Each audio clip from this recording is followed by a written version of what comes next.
অনেক সময় দেখা যায় যে এগ্রিমেন্ট ফর সেল করলো ল্যান্ডলর্ড বা ওনার, যে পারচেজার নেবার কথা ছিল এগ্রিমেন্ট ফর সেল করে তিনি বসে রইলেন, প্রপার্টিটা কিনলেন না পুরোপুরি,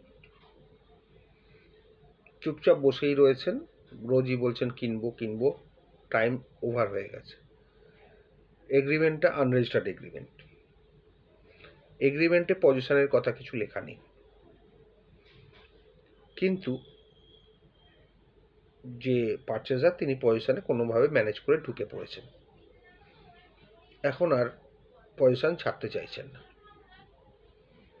এরকম বহু ক্ষেত্রে হয়েছে, আমার কাছে বহু ক্লায়েন্ট আছে এই ব্যাপারে।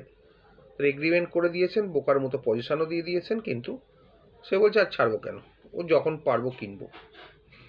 এগ্রিমেন্টে রিনিউয়াল ক্লজ ছিল, কিছু বছর রিনিউয়াল হলো, কিন্তু তারপর আর কোনো উচ্চ বাচ্চ নেই কেনার। সেক্ষেত্রে কি হবে? এবং সব থেকে বড় অসুবিধা হলো যে যার সঙ্গে এগ্রিমেন্ট হয়েছিল, মানে যিনি এগ্রিমেন্ট করেছিলেন আর কি, ভেন্ডার, তার মৃত্যুও ঘটে গেছে। তার ছেলেরা এভিকশন করতে পারবে কি পারবে না?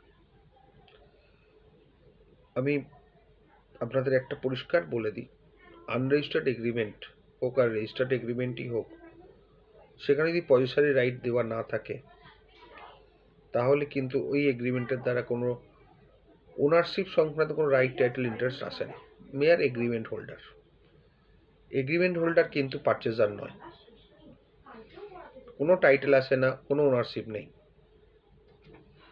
সুতরাং যারা ভাবছে যে পজিশন পেয়ে গেছি, বসে আছি দীর্ঘদিন ধরে উইদাউট পেমেন্ট এনিথিং, বা ল্যান্ডলর্ড আমার কাছে কোনো পেমেন্ট নিচ্ছেন না, শুধু এগ্রিমেন্টের টাকাটা নিয়েছেন, আমরা বসে থাকবো যতদিন খুশি, তুলতে পারবে না, একদম আইডিয়া ভুল।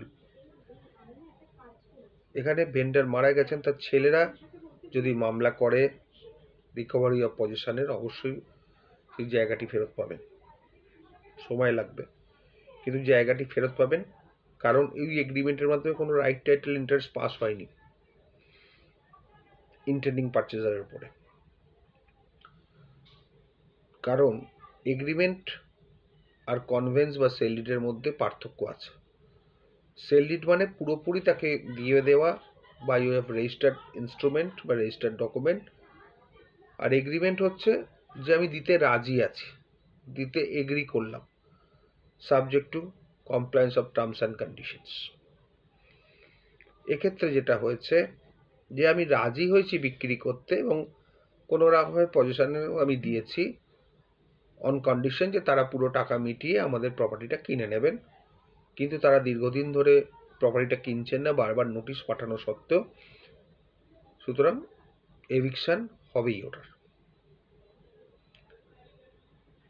কারণ কোনো মতেই এগ্রিমেন্ট ফর সেল যতই আপনি টাকা দিন না কেন, সেটা হচ্ছে পার্ট পেমেন্ট করেছেন, কনসিডারেশন মানে পার্ট পেমেন্ট। সুতরাং আপনি এটা ফেরত পাবেন, মামলা করলে ফেরত পাবেন। আর এবার যদি মামলা চলাকালীন যিনি পারচেজার তিনি যদি কিনে নিতে চান, পুরো টাকা দিয়ে রেজিস্ট্রি করে নিন, মামলা চালানোর তখন আর দরকার নেই, কিন্তু মামলা হবে এবং ভেন্ডার জিতবে, এটুকু বলতে পারি।